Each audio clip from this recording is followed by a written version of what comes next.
Hello everybody, welcome to another video. Today it is the 29th of May. Today we're looking at key developments on the Velika Novosilka, Krasnohorivka, Netailove, Pokrovsk, Chasiv Yar, Luhansk, and Lyptsi and Vovchansk axes.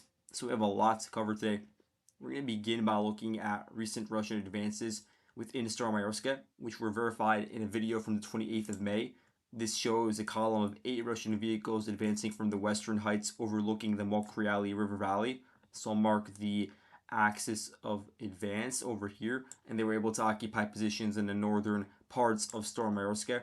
So now the Russians are essentially in control of 70-80% of the village, with the Ukrainians still holding out in the northern agricultural facilities and in this trench over here in the hopes of preventing the Russian forces from advancing along the paved road going further north along the Mokriali River and reaching the hamlets of Makarivka.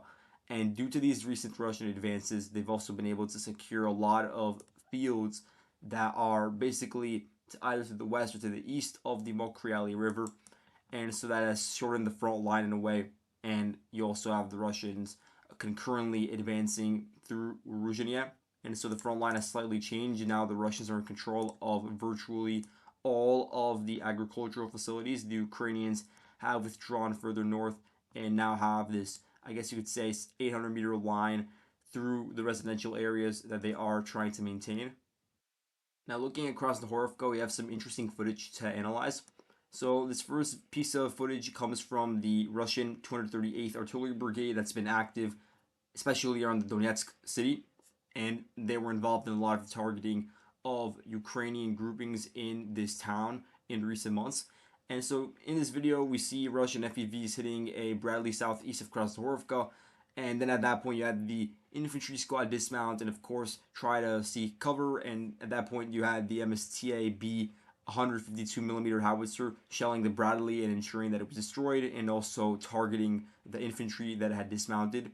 And there's additional footage that I just saw earlier today before recording this video showing the capture of some of the Ukrainian forces. It may have been 4 Ukrainians that were captured by the Russian side in this Bradley endeavor to the southeast of Krasnohorivka. Now the issue is I don't know the date for when this was recorded, because there are several possibilities for why the Ukrainians were able to reach an area that, based on my mapping at the moment and the mapping that is really reflected on Ukrainian and Russian sources alike, which is, you could say, nearly 2 kilometers to the southeast of the current imagined line of contact.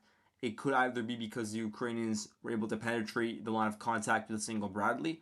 It could be because this was an earlier video. I don't think it's because the Ukrainians were able to counterattack and just essentially reclaim all of the swaths of fields, because it does contradict the mapping that is indicated by various sources from both sides and other geolocated videos from the past week or so, because we do have new videos that came out recently.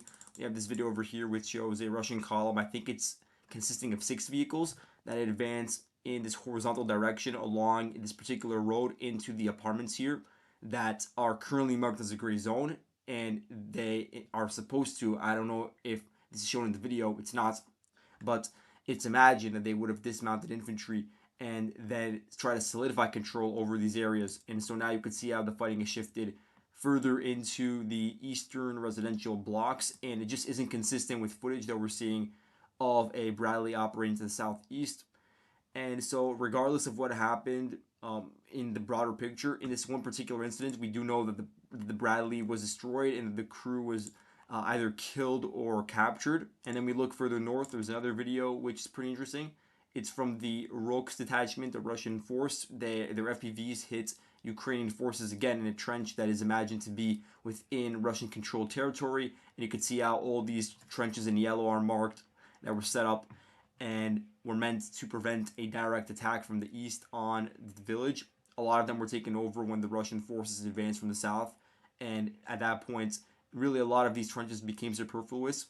And so it is interesting to see that this video exists. Again, I also think that this one is probably an older video, but now it's only surfacing. But again, if we're looking at the ones that are more in relation to the front line, then it would be this one, for instance, where we saw the Russian column advancing in the apartment complex. But in terms of any other significant changes, I don't have any from Krasnohorivka.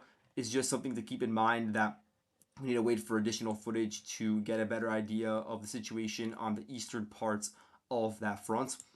Looking further north at Netailove, here we have some interesting developments that have been reported on, in particular by deep states. And so, what they show is that the Russian forces first got control of Netailove, and we reported that in earlier videos. And in the past week or so, they've solidified control, especially along the E50 highway in the warehouses to the south of it. And they used that as a springboard to then clear out various Ukrainian holdout positions in dachas, in trenches, in some low-lying fields and tree lines, and just one by one cleared out those positions. And so you could see gradually from May 25th, May 24th until today, 29th, that all of these various fields in the region have just been cleared out by the Russian side. And this was really strengthened by the fact that the western flank was again controlled by the Russian forces, and they had a solid base of operations near the line of contact. And so, in terms of a full advance, it's 1.6 kilometers southwards, because now the new, demarcation line between the Russians and Ukrainians, and this area is pretty fluid in comparison to other parts of the front. So it's not the best word to use, demarcation, but you can see that it's generally based along this one tree line that runs along what could be a dried up riverbed. And you could see how there are still certain areas that I have marked as a gray zone, including areas with dugouts just to the south of Staromairoske. And again, this is a very arduous process to clear out every single dugout in the region, because you do have a very small line of Ukrainian forces, but they are individually still located in these areas. Some areas are also mined, and so there is an issue with the time frame for clearing them all out. But now we see that the Russians have made probably their largest advance in this region in the past several months, over these past few days. And then that puts into question how long the Ukrainian infantry squads that are located in Nevelske and to the east could still maintain connectivity to the broader Donetsk grouping of forces that is located further westwards, and is now trying to, I guess, consolidate and build up new defenses along the Vovcha River. And again, this is very important for the Russians to try to gradually squeeze out the Ukrainians from this region, including the capture of Nevelske and the ridge on which it and some of the Ukrainian fields are located on, simply because that would put an end to Ukrainian presence, any sort of significant presence east of the Vovcha River, because then the Russians would have the elevation advantage. There would be no more villages east of the river that are populated that the Ukrainians control, and then it would also overlook the various villages that they do have under their control that are located to the west of the Vovcha River, which, if you aren't aware, is generally located over here. And similarly to Netailove, we're seeing now the Russians exploit their advances in Luhansk to get control of a lot of the buffer regions between the Ukrainian and Russian lines. And so the Ukrainians simply don't have the wherewithal, but they also don't have any sort of set confined positions where they could defend in this gray zone region. And so they are trying to stick more towards the populated areas where they could, I guess, house Ukrainian infantry squads in basements and in defenses that were already built up, which you don't really see much of around Umanske. Now that the Russian forces have control of Umanske, they have a forward base that is north of the Durna River, or Vovcha River, I'm not sure which one it is here, north of the ponds, which has a few paved roads, which has routes going to the west to Staromairoske, for instance, to the south to Netailove, to the north to the Ukrainian defense line, east of the Vovcha River, and that gives them a new forward grouping for their infantry, but also for their armored assets, which is previously stationed around Tonenke, and now I imagine we're going to see more of them being shifted to the northwest to Manske. And so now you already have Russian squads that are beginning to spread out, taking up positions along this particular tree line over here. We can measure again the extent of the advances, nearly 1 kilometer. And then going further north, we could also analyze some of the advances, which are 1.5 kilometers northwards. And this is all a part of just gradually pushing the Ukrainians out of this buffer zone region, which is meant to just buy time for the Ukrainians as they try to maintain a semblance of a defense line in the area surrounding Novosilivka, Perisha, Novopokrovske, and then further north Sokil. That's an area where there is a rather strong Ukrainian component. But due to the Russian advances to the northwest of Luhansk, there is a real opportunity for the Russian forces to advance along the valleys and reach the Vovcha River here without having to encounter any sort of major fortifications or villages in the 3 kilometer span of such an advance. And so that is something that the Ukrainian commanders in the region should keep in mind when dispersing their troops around, because we do know that there is a significant troop composition around Novopokrovsk and further north. We know this because we see a lot of footage coming out from the area and engagements between whether it be Bradleys or Abrams or just drones that are active in the region. And so we know that for a fact, to be honest. And then we look at some of the footage coming out from the Ukrainian side. They have been pretty active in trying to prevent the Russians from turning Staromairoske into a forward base for troops, but also especially for armor, because then that armor will be used to advance along this particular paved road towards Sokil. And so we have a lot of footage from these Ukrainian operations, and some of it's from this past week, some of it's older, but I added in a few new ones, I believe, that you could see on the map. Just Ukrainian drones targeting Russian infantry, targeting MTLBs, targeting tanks, targeting, again, as I said, infantry squads that are trying to advance a bit further to the west. I have basically all of that here. And then you also have the Russian side. They're, of course, active with their artillery in the region and their own FPV crews. I'm going to try to see if there's a video over here that could highlight that. So here we have a video from the Russian side, the Mexica units. It's hard to see, but at the end, it appears as if the drones, the FPVs, are headed in the direction of a Ukrainian car and then also one of their Bradleys, because again, the 47th Mechanized Brigade, they are in charge of course, maintaining control of the village, maintaining control of the fortress to the north, and so there has been some engagements. I think I would say an increase in engagements in recent weeks. You could also see the extent of the Russian advances in recent weeks, where they have been able to push several hundred meters to the north and to the south of Sokil, but not necessarily directly into the village. Further north, we also do have slight Russian advances past this trench area, which the Russians were able to take over last month. The Ukrainians, again, they sent in significant reinforcements to prevent the development of the Russian advance in this region, which would be extremely potent because of the rail line being located on a local height just surrounding the Ukrainian villages in the same region. And so here we could see confirmation of these minor Russian advances, which I'd say are like 300 meters west. You see FPV strikes on Russian infantry in a trench, and then you see here videos of the 110th Mechanized Brigade, their drones dropping grenades onto Russian infantry along the rail line. And then we have some confirmation from the past several days, from 25th to 29th, of the Russian forces generally operating east of Novoalexandrivka. They've not been able to establish permanent positions, and part of that is due to reinforcements, whether it be from the 100th Mechanized Brigade or from the 111th Luhansk Defensive Brigade, a TDF unit that was operating around Nevelske and Netailove. Some of his forces were moved here as well, so it's split up, and that was a part of just trying to contain the Russian advance in the region. And some of it's due to the Ukrainian reinforcements, some of it is due to the Russians trying to, establish this operational rest for a certain period of time after really months of heavy engagements, both in Avdiivka and both around the Drina River. So we have some of that here, 111th TDF shelling Russian vehicles and then infantry squads in the eastern outskirts of Novoalexandrivka, and just some of these older videos. Deep State, they claimed recently that the Russians were able to advance nearly 1 kilometer northwards, reach this particular tree line here, which is not important on its own, but we have to wait and see if the Russians are able to develop this vector of advance, because it is located on a hill in the region which overlooks both Novoalexandrivka and Kalinove.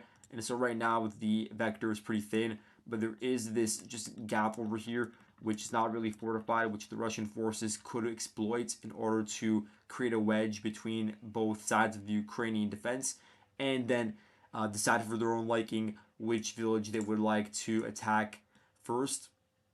Now, looking at Chasiv Yar, there are some slight changes. We're looking specifically at the eastern micro district, canal district as I refer to it, where the Russian forces still do maintain positions, and there is fierce combat ongoing in the southeastern portion in the apartment complex. You also do have efforts by the Russians to move in rather large columns of vehicles, including BMDs and tanks, through this 0506 road into the center of the micro district. And this area really is a bottleneck because it is the only paved road leading into it that the Russians have access to. And it is heavily mined by the Ukrainians along the way, even in areas that may be controlled by the Russians. Not all of the mines have been dealt with. And so there is, of course, a danger for any sort of advancing column. And then you have the coordination between the various frontline units that are, of course, shelling and conducting drone strikes. And so you have video footage, and this came from two units, so there's a bit of overlap because it was during the same incident from the 26th or 27th of May. And it shows, I believe it is, yeah, the 225th Battalion of the 127th Kharkiv TDF Brigade. This battalion, I remember marking it as fighting around Avdiivka during February, March, and so it may have had a shift in that time frame since then, and is fighting around Chasiv Yar now. And then you have the Kraken Regiment, which also has forces in Vovchansk, but some of them were split up to defend around here. And so their footage, of course, it shows the Russian advance along this particular paved road, as we talked about. And then we see the destruction, first of all, to a T-90, which was essentially the lead of the column. And at that point, once it was destroyed, that led to the disintegration of the unity of the rest of the column with several other vehicles, including a T-80, which was destroyed. The video from Kraken shows that there was damage caused by shelling to a T-72 B3M, which could be seen marked on this geolocation over here. Damage was caused to another BMD, another armored fighting vehicle, and so there was definitely a certain extent of damage to the Russian armored side, and then of course the infantry that was stationed in some of those vehicles, like the armored fighting vehicle and the BMD, they were forced to dismount and retreat eastwards. What it does show now is that the Russian forces are trying to inch closer and closer with larger amounts of vehicles into the canal district, because previously the videos that we saw from a large columns were further eastwards, or they occurred to the southeast along roads that started in Ivanivske and then made their way to southern part of the canal district. And so now the Russians are trying to expand their vectors of attack for these columns. For now, the Ukrainians were able to keep them at bay, but it does also show you guys that the Russians do have more of a solid presence in this trench section and also in some of these forested areas, and they're using that as a base to further expand their control into the urban areas. Now, something I want to mention before moving on to the Luhansk front is I did recently see Ukrainian sources mention that they were able to recapture Vesele. I haven't seen any video footage yet. Maybe that's about ignorance, but that's something to just keep in mind because I just saw it circulating today, and we may have further details on that later on. But Vesele is a pretty interesting village when you think about it, because it is a forward center of operations for the Russian forces on the Seversk front, which they use to organize troops and then let them advance further north along the rail line and along actual heights, because Vesele itself is on a valley, but the Russian forces do control some of the hills that are located just to the east of it around Berestove. But let's go further north, where we do have some verified changes based on actual video footage. And we have that, first of all, in this area around Novovodiane to the west, we have a lot of Russian activity recently. We'll have to see which unit was actually involved, but there are a few that I have marked in the region from previous engagements. Here we have videos in some of the forested regions in between the Kharkiv and Luhansk borders, where we have Ukrainians shelling and dropping grenades onto Russian infantry and Russian tanks that are located in these forested areas, and they're just trying to occupy positions in these forested regions in order to turn that into a new forward base, and then essentially just hop one by one through these various trees until they actually reach the Ukrainian lines of defense, which are located further westwards along vertical chains of villages. And here we have another video which shows that there was a small arms fire engagement where two Russian motorbikes, and each one had two Russian soldiers on it, were hit by small arms fire of the Ukrainian side, which led to those 4 casualties. And so that shows you now the Russians are using a diverse array of vehicles. Some of them are armored, of course, like the tanks that have, some of them now have turtle tank modifications, even on the Luhansk front. And then you have some motorbikes that are being used for more mobile operations, trying to land quickly in certain positions and take them over without having to deal with a larger vehicle, more bloated and slow vehicle. Let's go further north, where we also have some information that is pretty interesting, because we know that Deep State is now admitting that Berestove is largely under Russian control. Their mapping essentially shows the Russian forces in control of both the eastern and western portions, and they exhibited that advance over the past few days from 25th to 29th. And then we have just some general geolocated footage in the area to the west of Kolomichichka, or whatever it's called. I'm not even going to try.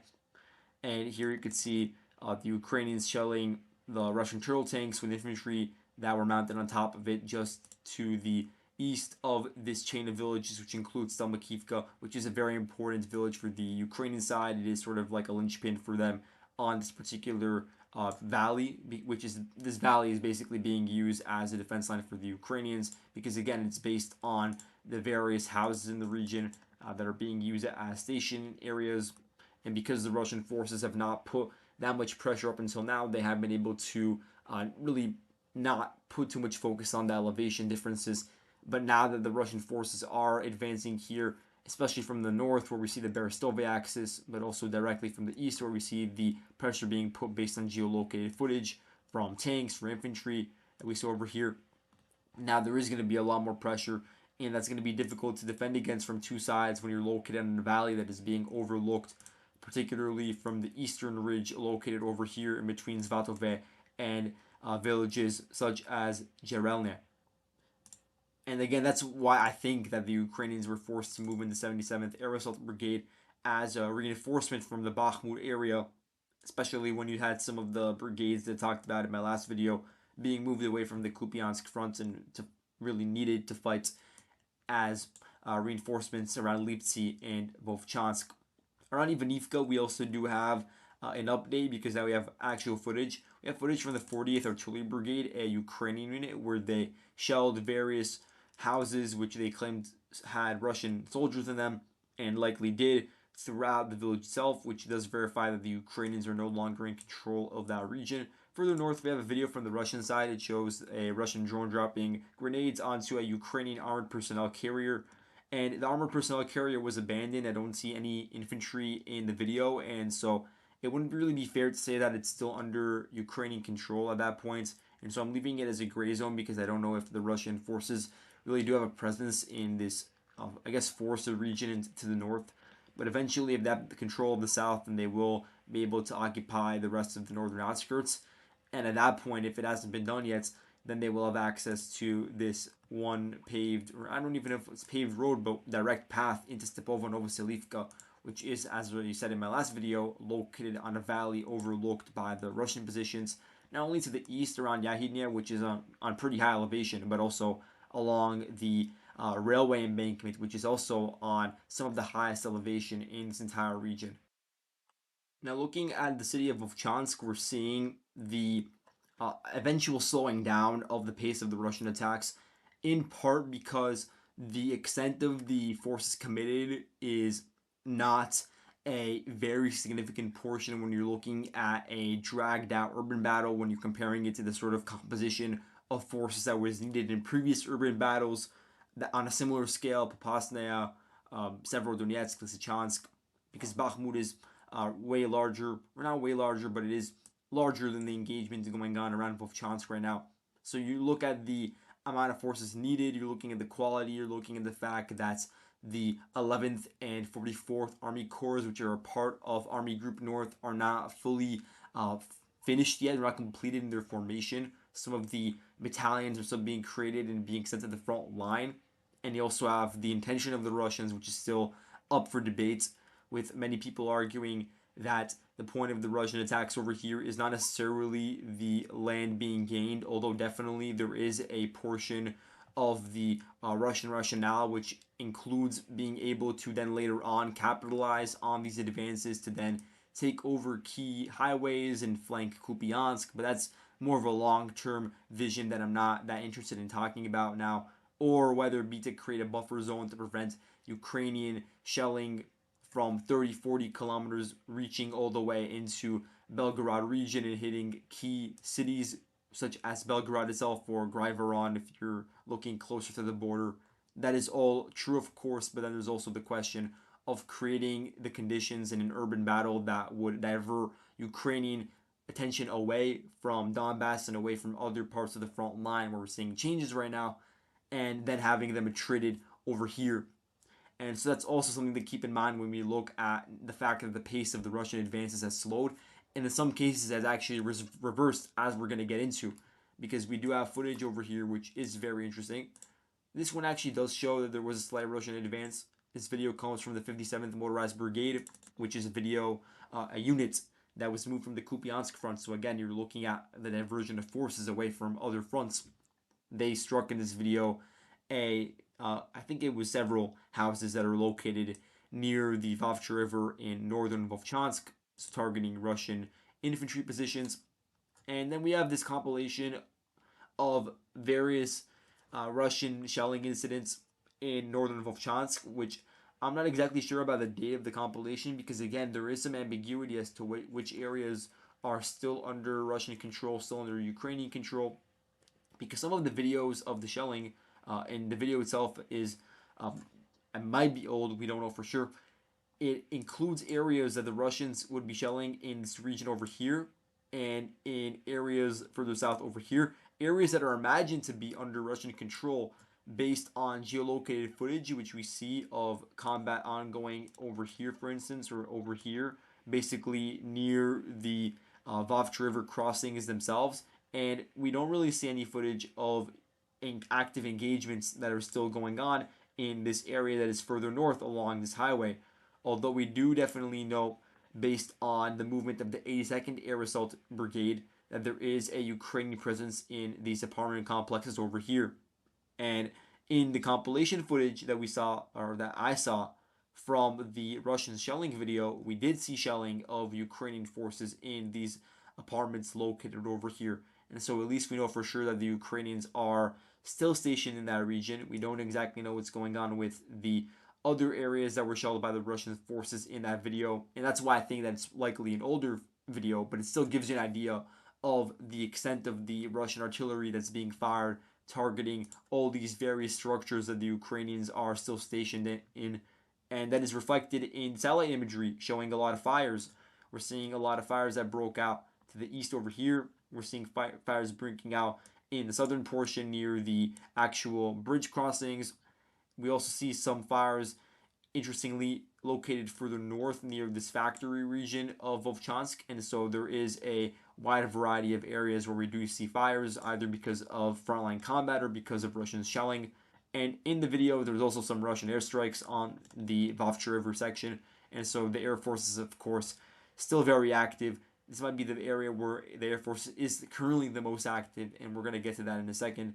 And we also know that the Russian sources do mention that there was a slight advance into the aggregate facility located further east. I can't verify this to be true yet because there's no video footage, but just keep that in mind.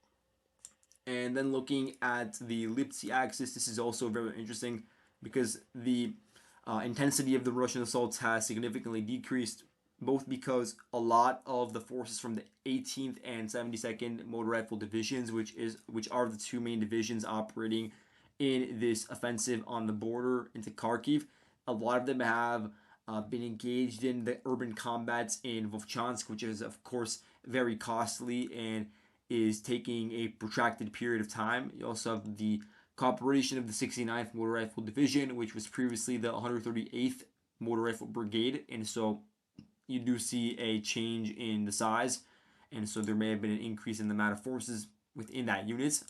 There's a few other elements of forces that I've recently seen added into the northern grouping of Russian forces. You do see a lot of videos coming out of T-80s, T-90s being moved in the Belgorod region towards the border with Ukraine, and they are associated with the 4th Guards Tank Division, which is located over here, and it's serving as the main armored force engaging in tandem with the infantry. And then you have certain elements of the 27th Motor Rifle Division, which is a division that is supposed to be operating around Avdiivka. Not the main division, but it's one of them that I've known of for a very long time now. I think it has like 3 infantry battalions or motorized rifle battalions, and at least one of them is operating in the northern front around Vovchansk. So it may have been a split up of forces, and some of them were redirected up to the north. And so when we're looking at the Lyptsi axis, it has been ignored in recent time periods. And what I mean by that is that the troop composition is less, the intensity of the attacks is less, also the amount of shelling is likely less. But we do have a very interesting video from the Russian side showing fab strikes, and so I have that over here. It's essentially 4 fabs that were pretty accurate in terms of hitting the trench that was controlled by the Ukrainians, and they did so in succession. And so that could have yielded a lot of damage to any sort of troop station there. And based on the fact that this video is new in terms of when it was released, this could confirm that the Ukrainians were able to counterattack and take back some positions that are located to the northeast of Lyptsi.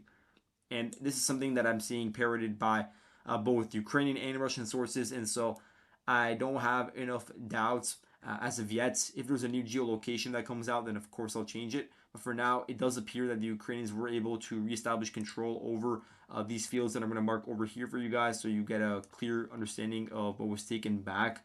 It's something of this size, I would say. It essentially includes a lot of hills and fields that are overlooking Lyptsi directly, because Lyptsi is basically this connection point between 3 different depressions elevation wise. And so now the Ukrainians were able to counterattack, take back 3 square kilometers. And that's very important because these areas are located on hills, as I said before, that also overlook the road connection between Vesele and Lyptsi, which is very important because of the trenches located over here, but also just because it is the connectivity between the various nodes of defense in the region. And now the Ukrainians have been able to create a bit of breathing space due to this localized counterattack, while the Russian groupings and infantry are still stationed around Luhansk and the nearby forests, where you do have the operations from the Peaky Blinders UAV units and Omega 2, where they are conducting very regular, basically on a daily basis, strikes on various Russian infantry squads, which are pretty small in their composition near the line of contact, targeting ammo boxes. And also, we're seeing a lot of vans being hit. So we have those loaf vehicles, the UAZ 452s, and also the UAZ 496s or 69s. They're being targeted a lot. And in this one, you can see the Peaky Blinders unit destroyed 8 Russian loafs on the path to the line of contact. So those loafs, of course, are being used to move troops towards that fighting area. The epicenter is moving some of the light equipment as well. And so it's supposed to just be a mobile way to transport equipment. But of course, the downside is the fact that it is not armored at all, and then it becomes very exposed to drone attacks. We also have confirmation of the Ukrainian front line based off of a video that was released yesterday, 28th, of a wounded Ukrainian soldier being evacuated by the Khartia Brigade of the National Guard. And this was done under shelling from Russian 152mm howitzers, but they were able to successfully complete that medical evacuation. And again, that's the geolocation is basically where I had the previous front line marked. Something interesting to keep in mind is that the Ukrainians now, not for a year yet, but we're reaching that point, have been trying to create a second echelon of brigades that are supposed to be a part of their newly modernized, westernized sort of fighting force. We know that the first echelon was created in preparation for the summer counteroffensive, including the 47th Mechanized Brigade, 32nd Mechanized, a lot of these new mechanized units that were created and then engaged in the counteroffensive and were provided with a lot of Western weaponry. And so now we're seeing a similar sort of iteration being created out of, I guess I would say, less men, because we don't have the full information on the amount of staffing in these particular units. But on paper, at least, the Ukrainians are aiming to fully form 14 brigades. 9 of them are supposed to be infantry brigades, and so again, they're going to lack a lot of the Western weaponry that the first echelon of Ukrainian units received. And then you have 5 mechanized brigades, and I have a lot of questions about what sort of equipment they're actually going to receive, and whether the mechanized moniker really has any sort of significance. And so that's something to keep in mind. And of those 14 brigades that are supposed to be formed in that have been in the process of being formed, some of them sort of being formed actually in June of last year, and so just when the counteroffensive started, they were created. And during that time period, that to be, of course, filled up with new conscripts and then trained and organized together and sent to the front line, logistics, all of that. only 3 of the 14 have actually seen some sort of combat experience, and all of them, I think, have either engaged in the Luhansk front or further south, located around Velika Novosilka and Robotyne. And that's only been the very small elements of those 3 brigades. And so you have the other 11 brigades that don't even have any sort of combat experience yet. And it is important that they already be able to be sent into the front lines. I don't have a time frame for when, because we just don't know the scales. But some of them were also created, a lot of the mechanized units at least were formed on paper in fall of last year, and now it's not. It's like over half a year since that time period. And so at least on paper, it should be over 30,000 people in order to staff those brigades to a certain level. But if we're looking at the size of Ukraine brigades that are full strength, it should be closer to 4,000. So then you're getting all the way up to like 40,000 troops. But you actually need to see evidence that those brigades are being fully staffed, and so far we have not. Even if they haven't been yet, there is definitely a need for the Ukrainians to send in reinforcements to various areas, whether it be to send in reinforcements to contain the offensive going on around Vovchansk and Lyptsi, or whether it be to send those troops from the 14 brigades to basically clean up holes and ensure that there aren't any sort of gaps in other parts of the front line, while the more experienced units could be involved in the defending further north around Kharkiv. That is something that is up to the Ukrainian decision makers. And so that's all I have for today. Thank you all for watching, and I'll see you guys in the next video. Goodbye.